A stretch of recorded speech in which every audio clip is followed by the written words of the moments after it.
Hello আমার প্রাণের প্রিয় মিষ্টি বন্ধুরা, কেমন আছো তোমরা? আশা করি সকলেই অনেক ভালো আছো।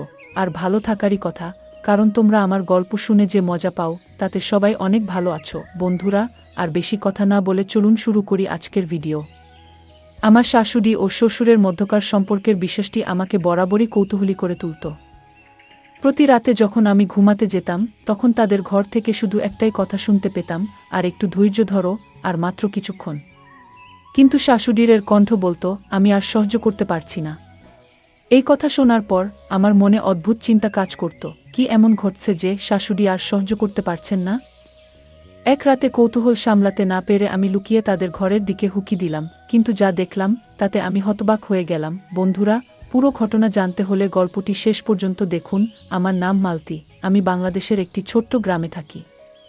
আমার পরিবার অত্যন্ত গরিব ছিল, আমার মা ছাড়া দুনিয়ায় আমার আর কেউ ছিল না। মায়ের একটাই শর্ত ছিল, যেখানে আমি বিয়ে করব সেখানেই সে থাকবে। আমার বিয়ে হয়েছিল এক সাধারণ পরিবারে, সেই ঘরে ছিলেন আমার শাশুড়ি, শ্বশুর ও তাদের ছেলে হামিদ। কিন্তু বিয়ের কিছুদিন পরই একটি দুর্ঘটনায় আমার স্বামী মারা যায়। এটি আমার জীবনের সবচেয়ে বড় দুঃখের মুহূর্ত ছিল। স্বামীর মৃত্যুর পর আমাদের আগের বাসা ছেড়ে দিতে হয়, তাই মা আমার সঙ্গে শ্বশুরবাড়িতেই থেকে গেলেন। তবে স্বামীর মৃত্যুর পর শ্বশুরবাড়ির পরিবেশ একেবারেই বদলে গেল। আমার শ্বশুর কয়েক মাস আগেই তৃতীয় বিয়ে করেছিলেন, কিন্তু আমি লক্ষ্য করলাম প্রতিদিন সকালে আমার নতুন সৎ শাশুড়ি চোখের পানি ফেলছেন। কখনো কাজ করতে করতে পেটে হাত রাখছেন, তাকে অসহায় দেখাতো। কিন্তু যখন জিজ্ঞাসা করতাম তখন কিছুই বলতেন না, মুখ ঘুরিয়ে নিতেন, যেন লজ্জা পান। একদিন সকালে রান্নাঘরে তাকে কান্না করতে দেখে আর সহ্য করতে পারলাম না। আমি জিজ্ঞাসা করলাম, কি হয়েছে আপা? আপনি এত কষ্ট পাচ্ছেন কেন? তিনি মাথা নিচু করে বললেন, তুমিও তো বিবাহিতা নারী, তুমি বুঝতে পারছো না আমি কি কষ্টের মধ্যে আছি। আমার স্বামী বয়সের এই পর্যায়ে এসেও 10 জন পুরুষের শক্তি ধরে রেখেছেন, আমি আর পারছি না। তার কথা শুনে আমি লজ্জায় পড়ে গেলাম।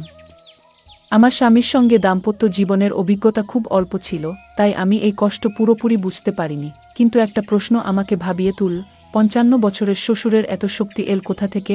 তার হাড়মাংস তো বয়সের কারণে দুর্বল হওয়ার কথা। পরবর্তী 10 দিন আমি চুপচাপ এই দৃশ্য দেখতে থাকলাম।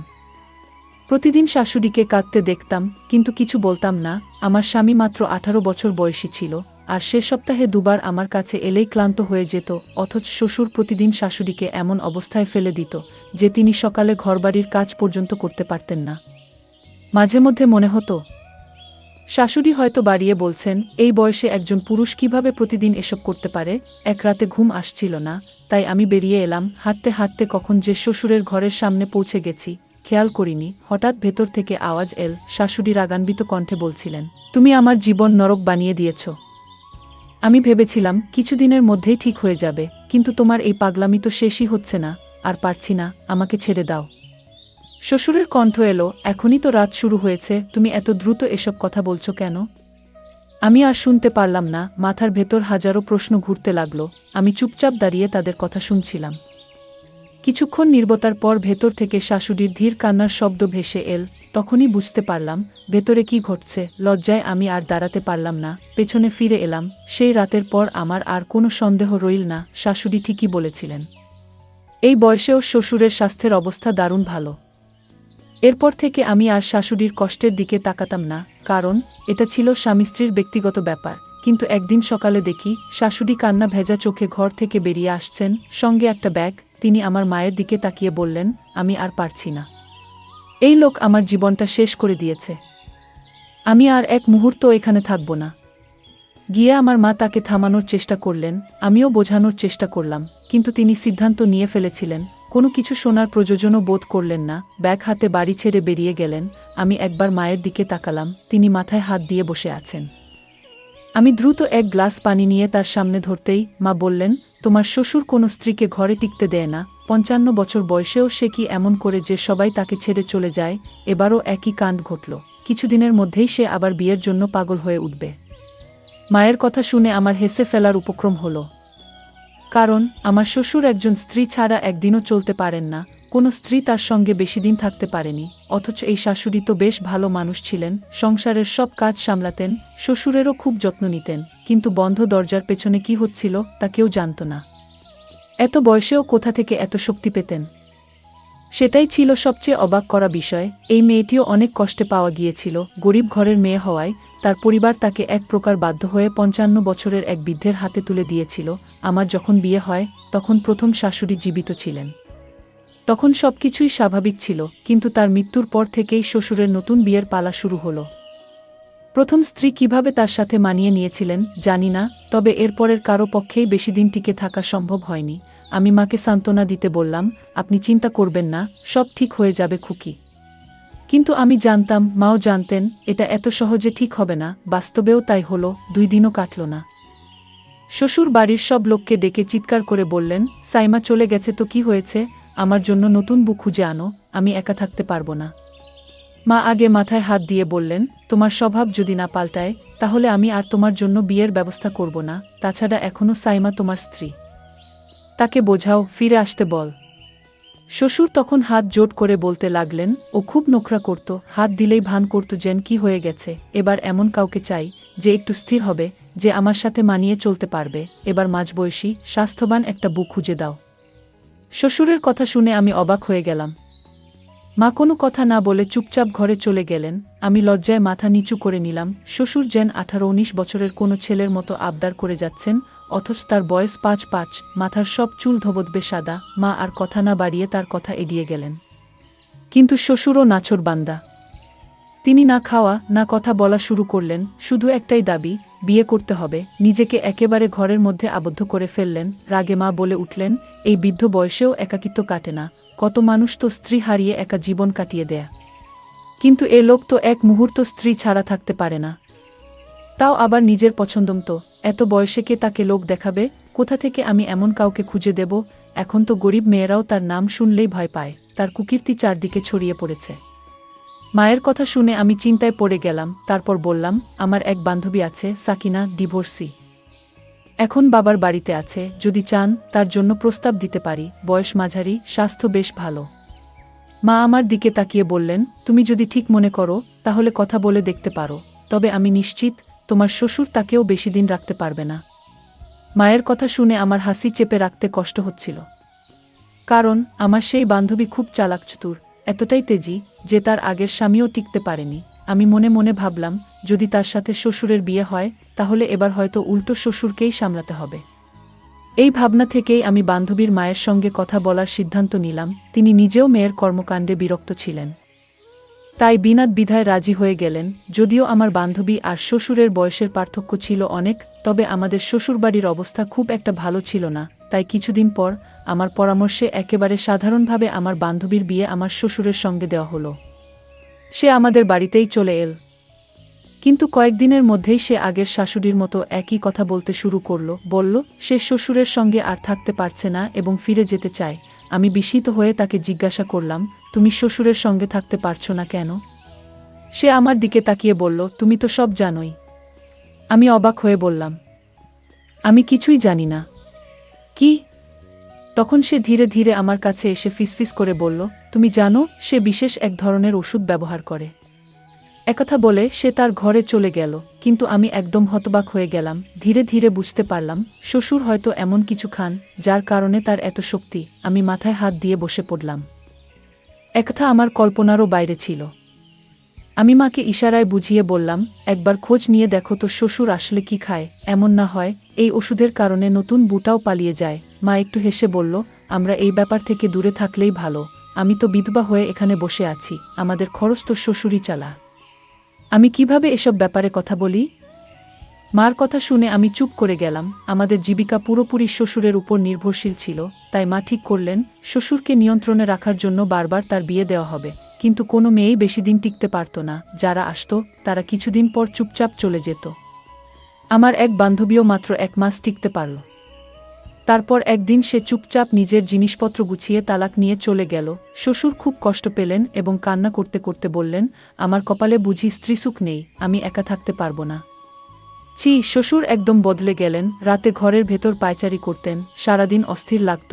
মা ভালোই বুঝতে পারলেন তিনি একাকিত্ব সহ্য করতে পারছেন না। তখন মা আবার শ্বশুরের জন্য বিয়ের সম্বন্ধ খোঁজা শুরু করলেন।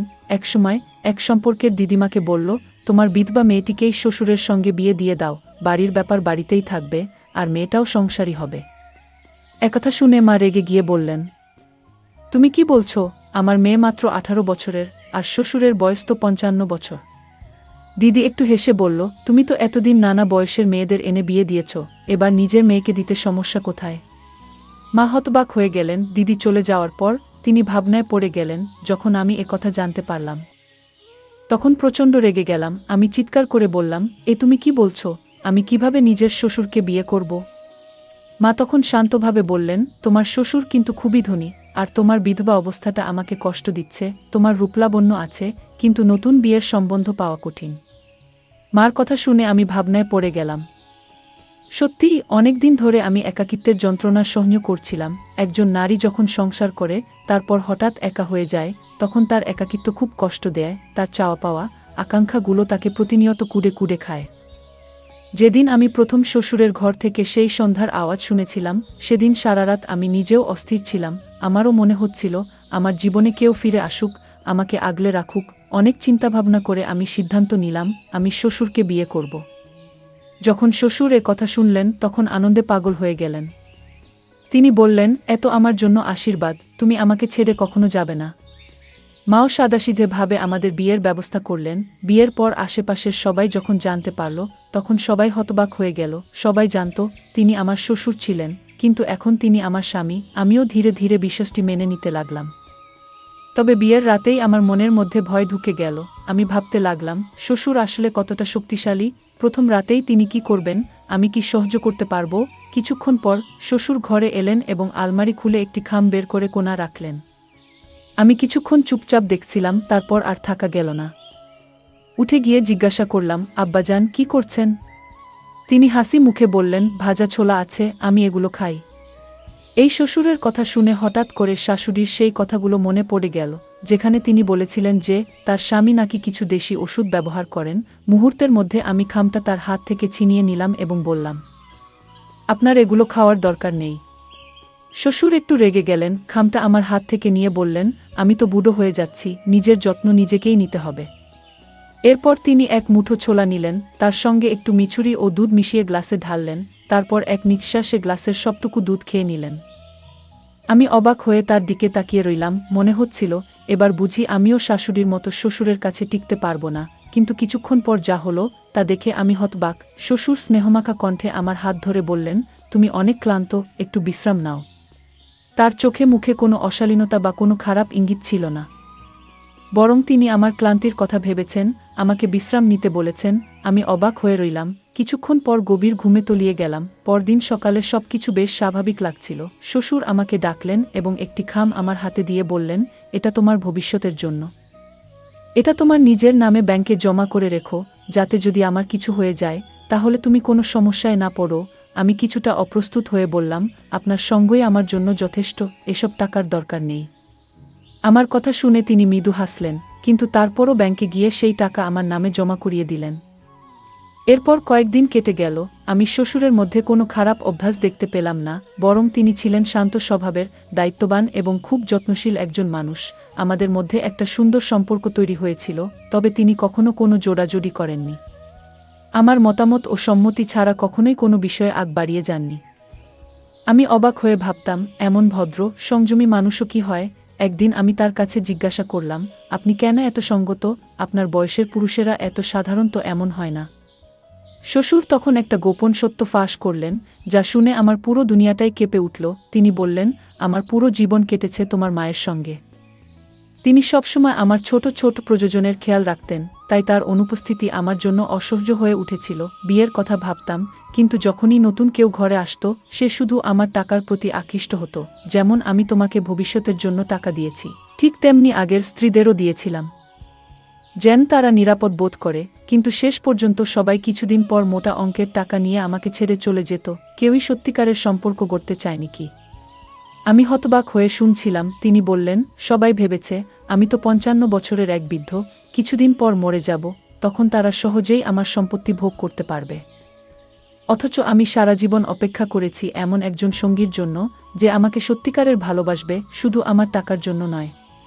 তারপর তিনি আমার দিকে তাকিয়ে বললেন, যখন তুমি টাকা নিতে অস্বীকার করেছিলে তখন আমি বুঝেছিলাম তুমি আমার টাকার জন্য এখানে আসোনি, তুমি সত্যিই আমাকে সম্মান করো।